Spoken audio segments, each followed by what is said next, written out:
एक बार की बात है, एक गांव में रामू नाम का एक गरीब किसान रहता था। रामू के पास थोड़ी सी जमीन थी जिस पर वह खेती करता था। उसकी खेती से इतनी फसल नहीं होती थी कि वह अपने परिवार का पेट भर सके। फिर भी वह ईमानदारी से मेहनत करता और अपनी किस्मत पर भरोसा करता था। रामू की हालत बहुत खराब थी। एक बार सूखा पड़ गया और उसकी फसल पूरी तरह से बर्बाद हो गई। वह बहुत परेशान हो गया क्योंकि उसके पास खाने के लिए भी कुछ नहीं बचा था। गांव में कोई भी उसकी मदद करने के लिए तैयार नहीं था। सब लोग अपनी अपनी समस्याओं में घिरे हुए थे।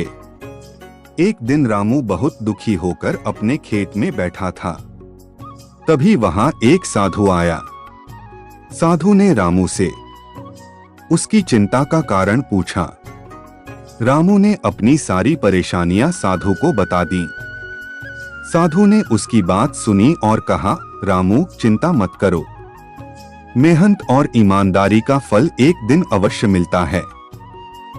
तुम अपने काम में लगे रहो, भगवान तुम्हारी मदद करेंगे। रामू को साधु की बातों से थोड़ी तसल्ली मिली। उसने साधु का आशीर्वाद लिया और अपने खेत में काम करना जारी रखा। कुछ दिनों बाद अचानक आसमान में बादल छा गए और जोरदार बारिश हुई। रामू की जमीन में फिर से नई फसल उग आई। इस बार उसकी फसल बहुत अच्छी हुई, जिससे वह बहुत खुश हुआ। रामू ने अपनी मेहनत और साधु की बातों को याद किया।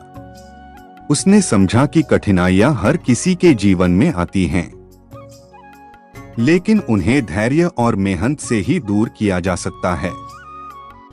उस दिन से रामू ने कभी हार नहीं मानी और अपनी मेहनत से अपने जीवन को सुधार लिया। इस कहानी से यह सीखने को मिलता है कि जीवन में कठिनाइयां आती हैं, लेकिन हमें धैर्य और मेहनत से उनका सामना करना चाहिए। मेहनत का फल अवश्य मिलता है।